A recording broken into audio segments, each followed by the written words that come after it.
नमस्कार। हिंदू द्वेष के दूसरे अध्याय में आपके समक्ष प्रस्तुत है विजयनगर के लव जिहाद की कहानी। विवेक घर में प्रवेश के साथ अपनी बहन को किसी से फोन पर बात करते पाता है। क्योंकि उनके घर में किसी और के पास मोबाइल नहीं है मां के अतिरिक्त, इसलिए उसे संशय होता है। संदेह का एक और कारण था कि इस हिंदू परिवार का जीवन यापन जिस छोटी सी दुकान पर होता था, वहां से निरंतर धन गायब हो रहा था। अपने भाई को देखते ही सुमित्रा ने फोन रख दिया। क्योंकि फोन अचानक से रख दिया गया था, इसलिए सामने वाला व्यक्ति निरंतर फोन कर रहा था। विवेक के कहने पर जब सुमित्रा ने फोन को स्पीकर पर रखा, तो बस फोन उठने की देर थी और दूसरी ओर से अब शब्दों की बाढ़ सी आ जाती है। सामने वाला व्यक्ति सुमित्रा को कब्रिस्तान के पास मिलने के लिए बुला रहा था। यह सब सुनने के बाद विवेक की प्रतिक्रिया भी वही थी जो हम में से किसी सामान्य व्यक्ति की होती। पूछने पर पता चलता है कि सुमित्रा पिछले कुछ समय से लुकमान अली के संपर्क में है। उसने बताया कि विद्यालय जाते और आते समय वह उसका पीछा करता था, टिप्पणियां करता था, अपने नंबर वाली पर्चियां फेंकता था और उसे कैफे में मिलने के लिए कहता था। सप्ताह भर उसकी उपेक्षा के बाद उसने एक दिन पर्ची उठाई और वार्तालाप का प्रारंभ हो गया। कई दिनों तक उससे बात करने के बाद उसे लगा कि वह उससे सच्चा प्रेम करता है। वह उसे हर दिन नई बाइक पर नए कैफे और नए स्थानों पर लेके जाता था, जिनमें विशेषकर वे चिल आउट कैफे और पिज्जा हट पर जाते थे। पीड़िता ने आगे बताया कि वह अकेली नहीं है। उसकी छोटी बहन नंदिनी और उसके पास की ही साक्षी भी उसी समूह के मुस्लिम लड़कों के संपर्क में है। यह ज्ञात होने पर विवेक ने साक्षी के पिता सुरेश को सूचित किया। साक्षी के पिता सुरेश ने बताया कि जब विवेक का उन्हें फोन आया तब वे चौंक गए। जब उन्होंने इस विषय में अपनी पुत्री से पूछा तो वह कांपने लगी। उसने बताया कि उसका यौन शोषण किया गया है और वह मौन रहने के अतिरिक्त कुछ नहीं कर सकती थी। उसे दूसरी लड़कियां लड़कों के पास लेके जाती थी। उन्हें कैफे में निर्वस्त्र होकर फोटो खिंचवाने और शारीरिक संबंध बनाने के लिए विवश किया जाता था। मुस्लिम युवक उनके साथ वस्तुओं की भांति व्यवहार करते थे। पीड़िता के पिता ने बताया कि यह सब इतना भयावह था कि उनकी पुत्री आज भी ढंग से नहीं सो पाती। इसी प्रकार से एक अन्य पीड़िता की मामा ने बताया कि वह पिछले कुछ माह में बहुत परिवर्तित हो गई है। वह अब बहुत शांत रहने लगी थी और लोगों से मिलने के लिए बाहर नहीं जाती थी। हालांकि वह 14 फरवरी को घर से बाहर जाने के लिए बहुत आतुर थी। वह उस दिन किसी कारणवश घर से बाहर थे, इसलिए उनकी पत्नी ने बताया कि पीड़िता घर से बाहर जाना चाहती है। यह जानते हुए कि उस दिन वैलेंटाइंस डे था, उन्होंने उसे नहीं जाने दिया। यह कहानी केवल 3 बालिकाओं की नहीं है, बल्कि इसी प्रकार से 5 पीड़िताओं ने मुस्लिम समूह के द्वारा लक्षित किए जाने की बात को स्वीकारा है। ऐसा नहीं है कि पीड़िताओं की संख्या 5 ही है, परंतु वास्तविक संख्या इससे कहीं अधिक है। परंतु समाज में अपनी छवि खराब होने के भय से और अपने परिवार के जीवन पर होने वाले भावी संकट के कारण वह पीड़िता ना कभी समाज में सामने आएंगी और ना ही उन्हें कभी न्याय मिलेगा। और इसका प्रारंभ हो चुका है, क्योंकि पुलिस ने जिन अपराधियों को इस घटनाक्रम में गिरफ्तार किया, उनमें से एक अपराधी को साक्ष्य की कमी का हवाला देते हुए स्वतंत्र कर दिया गया है। वही स्वतंत्र भेड़िया आज पीड़िताओं का पीछा कर रहा है, परीक्षा केंद्रों से लेकर घर तक उन पर मानसिक दबाव बना रहा है। पीड़ित परिवारों ने पुलिस से सुरक्षा की मांग की है, परंतु यदि इस स्थिति में पुलिस सुरक्षा देने में असमर्थ रहती है, तो आप निश्चिंत रहिए कि अजमेर रेप स्कैंडल की भांति ही एक एक करके पीड़िताओं की संख्या कम होती रहेगी, या संभव है कि वह संख्या ही समाप्त हो जाए। इस प्रकरण में अब तक पुलिस ने 3 एफआईआर दर्ज करके 14 अपराधियों को गिरफ्तार किया है, जिनमें से कथित तौर पर 5 अपराधी अवयस्क हैं। यह घटना पहली बार 16 से 17 फरवरी को प्रकाश में आई और कोई गंभीर चर्चा हो इसके पूर्व ही समाचार के अपार सागर में विलुप्त हो गई। मैं पुनः इसी बात को दोहराऊंगा कि हमारे समाज में लव जिहाद जैसे विषयों पर केवल तभी चर्चा होती है जब इस्लामिक कट्टरपंथियों के द्वारा क्रूरता का एक नया मानक स्थापित कर दिया जाता है।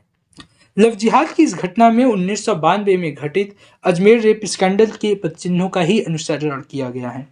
जिस प्रकार से अजमेर रेप स्कैंडल में मूल्यवान वस्तुओं का प्रलोभन देकर महिलाओं को लक्षित किया गया और उसके पश्चात उन महिलाओं के माध्यम से 1 से 2, 2 से 3 और इसी प्रकार से एक अनुमान के अनुसार लगभग 250 महिलाओं को लक्षित किया गया, उसी प्रकार से इस घटनाक्रम में भी उसी मॉडल का प्रयोग किया गया है। सर्वप्रथम 14 से 15 मुस्लिम युवकों का समूह, जिनमें प्रत्येक व्यक्ति दर्जी, श्रमिक अथवा प्लम्बर से अत्यधिक कुछ नहीं है।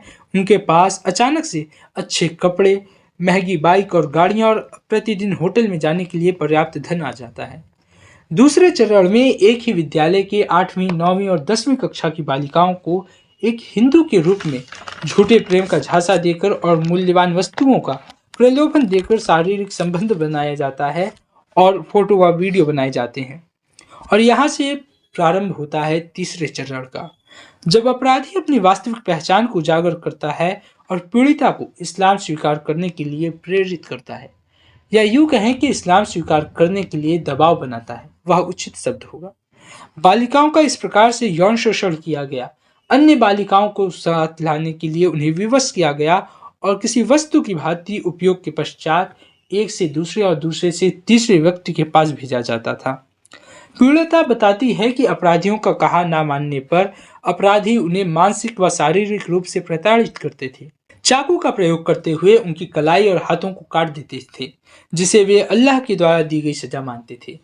उन बालिकाओं के हाथों पर वह निशान आज भी स्पष्ट रूप से देखे जा सकते हैं। इन सब के इतर इस घटनाक्रम में 3 ऐसी समानता है जिनसे यह स्पष्ट होता है कि यह अपराध योजनाबद्ध ढंग से किया गया है और इसके पीछे किसी एक संगठन का काम है। पहली समानता यह कि सभी पीड़िताओं को हाथ पांव में बांधने के लिए अपराधियों के द्वारा काला धागा दिया गया। इसका उद्देश्य जादू टोना भी हो सकता है या फिर बालिकाओं को चिन्हित करना, हम नहीं जानते, परंतु कुछ ना कुछ उद्देश्य रहा होगा।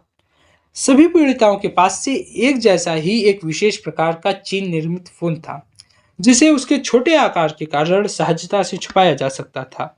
यह फोन उन्हें अपराधियों के द्वारा दिया गया था, जिनमें उन्हीं के नाम पर पंजीकृत सिम थे। यह दूसरी समानता है। तीसरी समानता यह कि सभी बालिकाओं के माता अथवा पिता नहीं हैं, अथवा वह किसी अन्य संबंधी के यहाँ रह रहे हैं। कहने का अर्थ ये कि समूह के द्वारा ऐसी बालिकाओं को लक्षित किया गया जो भावनात्मक रूप से निर्बल थी। इसका एक कारण जो मुझे लगता है कि ऐसे व्यक्तियों को लक्षित करना सहज होता है। विजयनगर के जिस क्षेत्र में यह घटना घटी, वहीं पर हाशिम कुरैशी नाम का भी एक व्यक्ति रहता है। हाकिम कुरैशी वास्तव में इतना धर्मनिरपेक्ष है कि वह प्रत्येक हिंदू शोभा यात्रा, खाटू श्याम शोभा यात्रा, जैन शोभा यात्रा, भंडारों में एक हिंदू के भांति ही प्रतिभाग करता है। वह व्यक्ति ही इस अपराध का मुख्य आरोपी भी है। ऐसा नहीं है कि हाकिम कुरैशी पर यह पहला आरोप है। 3 मार्च को आत्मसमर्पण से पूर्व भी न्यायालय ने उसे 27 फरवरी को महिलाओं की यौन शोषण और जबरन मतांतरण के आरोप में 5 दिवसीय पुलिस हिरासत में भेजा था। पांचों पीड़िता मेरी दृष्टि में केवल और केवल हिंदू हैं, परंतु जाति आधारित उन सामाजिक और राजनैतिक संगठनों को भी दर्पण दिखाना आवश्यक है जो मंच पर तो खड़े होकर जाति के गौरव और उसके अधिकारों की बात करते हैं, परंतु धरातल स्तर पर वह पीड़ितों के साथ नहीं होते। 5 में से 4 पीड़िता उस अनुसूचित जनजाति से हैं जिनका प्रतिनिधि होने का दावा राहुल गांधी से लेकर चंद्रशेखर जैसे लोग करते हैं, परंतु राजनीति के अतिरिक्त कभी उनके दुख में भागीदार नहीं होते। इस घटनाक्रम में सर्व समाज समिति के अतिरिक्त किसी भी संगठन ने पीड़ितों का साथ नहीं दिया। समिति के सदस्य एवं अधिवक्ता गोपाल नारायण शर्मा बताते हैं कि इन समूह के पीछे एक पूरा संगठन काम करता है जो ऐसी गतिविधियों को वित्त पोषित करते हैं। मुस्लिम लड़कों को ब्राह्मण युवतियों के लिए 20 लाख, वैश्य अथवा जैन के लिए 15 लाख और अनुसूचित जाति एवं जनजाति के लिए 8 से 10 लाख रुपए की सहायता दी जाती है। यह उनकी कपोल कल्पना नहीं है, बल्कि स्वयं अपराधी ने भी पीड़िता से यही कहा था कि उसे धन की चिंता करने की आवश्यकता नहीं है, क्योंकि वह ब्राह्मण जाति से आती है तो उससे शादी करने पर उन्हें बहुत ही सरलता से 20 लाख रुपए मिल जाएंगे। संभव है कि यह धन की बात हर घटनाक्रम में सत्य ना हो, परंतु कई घटनाओं में यह एक वास्तविकता होती है। मैं नहीं जानता कि ऐसी घटनाओं का क्या स्थायी समाधान है, परंतु ऐसी घटनाओं, ऐसे अपराधों के प्रति जागरूकता, ऐसे लोगों से सावधानी इसका एक समाधान अवश्य हो सकता है। एक समाज के रूप में हमारा ध्यान इस ओर अधिक केंद्रित होना चाहिए कि हमारे आसपास के क्षेत्र में ऐसी घटनाएं ना हो, बजाय इसके कि इस बात पर ध्यान देना कि विधायिका अपराधियों को दंडित करने के लिए क्या कानून बना रही है या फिर न्यायपालिका अपराधियों को क्या दंड दे रही है। क्योंकि किसी महान व्यक्ति ने कहा है कि precaution is better than cure, अर्थात चिकित्सा से सावधानी भी। धन्यवादम। जय मां भारती।